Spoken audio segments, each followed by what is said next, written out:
ஈரோடு மாவட்டம் சத்தியமங்கலம் சுற்றியுள்ள பகுதிகளில் கடந்த சில தினங்களாக வெயில் வாட்டி வதைத்து வந்துள்ளது. இந்த நிலையில் கடந்த 2 நாட்களாக இடி மின்னலுடன் கூடிய கனமழை பெய்ததால் பொதுமக்கள் மற்றும் விவசாயிகள் மகிழ்ச்சி அடைந்தனர்.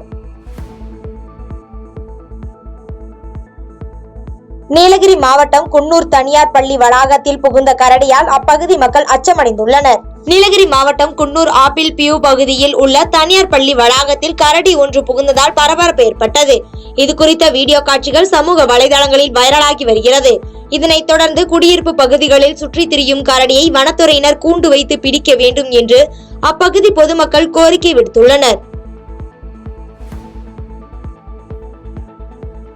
சங்கராபுரத்தில் தமிழக வாழ்வுரிமை கட்சியின் சார்பில் மாபெரும் இணைப்பு விழா நடைபெற்றது. கள்ளக்குறிச்சி மாவட்டம் சங்கராபுரம் தனியார் திருமண மண்டபத்தில் தமிழக வாழ்வுரிமை கட்சி சார்பில் மாபெரும் இணைப்பு விழா நடைபெற்றது. இந்த இணைப்பு விழாவில் ஒழுங்கு நடவடிக்கை குழு மாநில தலைவர் திருமால் வளவன் சிறப்பு விருந்தினராக கலந்து கொண்டு சிறப்புரையாற்றினார். இந்த விழாவில் மாநில மாவட்ட ஒன்றிய நகர கிளை நிர்வாகிகள் உறுப்பினர்கள் என 500க்கும் மேற்பட்டோர் கலந்து கொண்டனர். கழிவுநீர் செல்வதற்கு கால்வாய் அமைத்து தர வேண்டும் என அரசு பேருந்தை சிறைப்பிடித்து பொதுமக்கள் சாலை மறியலில் ஈடுபட்டதால் பரபரப்பு ஏற்பட்டது. கள்ளக்குறிச்சி மாவட்டம் சங்கராபுரம் அருகே கழிவுநீர் தேங்கி நிற்பதால் நோய் தொற்று ஏற்படும் அபாயம் உள்ளதாகவும் கழிவுநீர் செல்வதற்கு கால்வாய் அமைத்து தர வேண்டும் என திமுக ஊராட்சி நிர்வாகத்திடம் பொதுமக்கள் பலமுறை புகார் அளித்தும் நடவடிக்கை எடுக்கவில்லை என குற்றம் சாட்டியுள்ளனர். மேலும் இதனை கண்டித்து அரசு பேருந்தை சிறைப்பிடித்து பொதுமக்கள் சாலை மறியலில் ஈடுபட்டதால் பரபரப்பு ஏற்பட்டது. ஒகேனக்கல் காவிரியாற்றில் நீர்வரத்து வினாடிக்கு 13,000 கன அடியாக அதிகரித்துள்ளது. காவேரி கரையோரங்களில் பெய்த மழையின் காரணமாக ஒகேனக்கல் காவிரி ஆற்றில் நீர்வரத்து 13,000 கன அடியாக அதிகரித்துள்ளது. இதனைத் தொடர்ந்து நீர்வரத்து அதிகரித்துள்ளதால் ஒகேனக்கல் காவிரி ஆற்றில் உள்ள ஐந்தருவி, சினியருவி, மெயின் அருவி ஆகிய அருவிகளில் தண்ணீர் வரத்து அதிகரித்துள்ளது. உலக இருதய தினத்தை ஒட்டி தனியார் மருத்துவக் கல்லூரி மருத்துவமனை சார்பில் விழிப்புணர்வு பேரணி நடைபெற்றது. கன்னியாகுமரி மாவட்ட ஆட்சியர் அலுவலகத்தில் இருந்து தனியார் மருத்துவக் கல்லூரி மருத்துவமனை சார்பில் உலக இருதய தினத்தை ஒட்டி 1000க்கும் மேற்பட்டோர் கலந்து கொண்ட விழிப்புணர்வு பேரணி நடைபெற்றது. இதனைத் தொடர்ந்து செய்தியாளர்களிடம் பேசிய மருத்துவமனை முதல்வர், தற்கால உணவு கலாச்சாரத்தால் இளஞ்சிறார்கள் இருதய நோய் தாக்கம் அதிக அளவு ஏற்படுவதாகவும் இது குறித்த விழிப்புணர்வு ஏற்படுத்த வேண்டிய அவசியம் அதிக அளவில் இருப்பதாகவும் தெரிவித்தார்.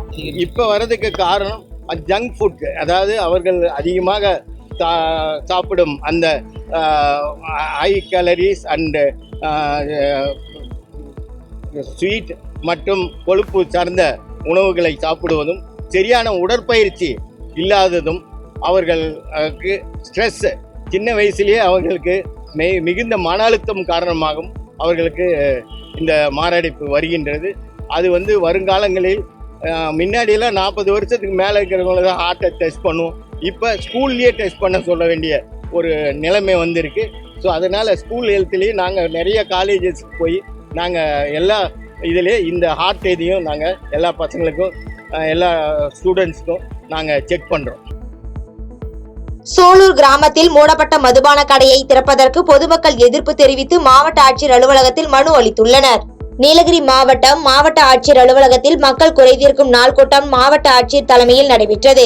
இக்கூட்டத்தில் சோலூர் கிராமத்தில் மூடப்பட்ட மதுபான கடை திறப்பதற்கு எதிர்ப்பு தெரிவித்து ஊர் பொதுமக்கள் மாவட்ட ஆட்சியரிடம் மனு அளித்துள்ளனர். ஏற்கனவே 3 வருஷத்துக்கு முன்னாடி இந்த மதுபான கடை இங்கே இருந்துச்சு. அதனால அது சுற்றி வட்டாரம் எல்லாம் பள்ளிக்கூடம், ஆஸ்பத்திரி, வங்கிகள் மற்றும் தோட்டத்தில் வேலை செய்கிறவங்க எல்லாத்துக்கும் ரொம்ப இடைஞ்சல், ரொம்ப எங்களுக்கு தொந்தரவாக இருந்துச்சு. இது சம்மந்தமாக மாவட்ட ஆட்சித்தலைவருக்கும் மற்ற போலீஸ் டிபார்ட்மெண்ட் சொல்லி அந்த கடையை உடனடியாக நீங்கள் அது மூட வேணும்னு சொல்லி அதுக்கு ஒரு மிகப்பெரிய ஒரு போராட்டம் நடத்தி தான் கடையை மூடணும். இப்போ திரும்பி அதே சோலூர் அந்த கிராமத்திலேயே அந்த பள்ளிக்கூட பக்கத்திலேயே இந்த மதுபான கடை வைக்கிறதுக்கு திருப்பதற்காக நாங்கள் கேள்விப்பட்டிருக்கோம். பத்திரிகை மூலியமோ வேலை ஊடகம் மூலியமோ கேள்விப்பட்டிருக்கோம். ஆனால் தயவு செய்து எங்களுடைய கிராமத்தை உள்ள மகளிர் மற்றும் பள்ளிக்கூட குழந்தைகள் பெரியவங்களை காப்பாற்ற தொடர்ந்து அந்த மதுபான கடை திரும்பி எங்கள் ஊரில் திறக்க வேண்டாம் என்பது எங்களுடைய கோரிக்கை. இது சம்பந்தமாக இன்றைக்கு மாவட்ட ஆட்சியரை சந்தித்து நாங்கள் மனு கொடுக்க இங்கே வந்தோம். தமிழ்நாடு வருவாய்த்துறை நேரடி நியமன அலுவலர் சங்கத்தினர் வட்டாட்சியர் பணியிறக்க ஆணையை ரத்து செய்ய வலியுறுத்தி மாவட்ட ஆட்சியர் அலுவலகத்தில் மனு அளித்தனர். கடலூர் மாவட்ட ஆட்சியர் அலுவலகத்தில் தமிழ்நாடு வருவாய்த்துறை நேரடி நியமன அலுவலர்கள் சங்கத்தினர் மனு அளித்தனர். இதில் வட்டாட்சியர் பணியிறக்க ஆணையை ரத்து செய்து ஆணையை பிறப்பிக்க வலியுறுத்தி அடையாள வேலை நிறுத்தத்தில் ஈடுபட்டுள்ளதாக தெரிவித்துள்ளனர். இலவச வீடு திட்டத்தின் கீழ் பயனளிக்க உரிய நடவடிக்கை எடுக்க கோரி பெண் ஒருவர் பெட்ரோல் கேனுடன் தர்ணா போராட்டத்தில் ஈடுபட்டதால் பரபரப்பு ஏற்பட்டது. காஞ்சிபுரம் மாவட்டம் உத்தரமேரூர் அருகே பட்டா வழங்கி வருடங்கள் ஆகியும் இலவச வீடு திட்டத்தின் கீழ் பயனளிக்க உரிய நடவடிக்கை எடுக்க கோரி காவித்தண்டிலம் பகுதியைச் சேர்ந்த பெண் ஒருவர் பெட்ரோல் கேனுடன் மாவட்ட குறைதீர் கூட்ட அரங்கம் முன்பு தர்ணாவில் ஈடுபட்டதால் பெரும் பரபரப்பு ஏற்பட்டது.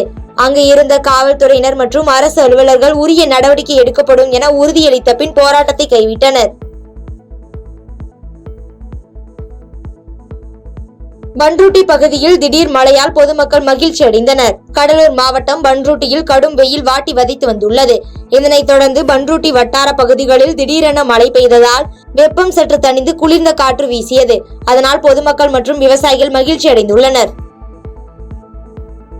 பாதகம் செய்பவரை கண்டால் நாம் பயங்கொள்ளலாகாது பாப்பா, மோதி மிதித்து விடு பாப்பா, அவர் முகத்தில் உமிழ்ந்து விடு பாப்பா. அண்மை செய்திகளை உடனுக்குடன் தெரிந்து கொள்ள இணைந்திருங்கள் இயம்நாடு தொலைக்காட்சியுடன்.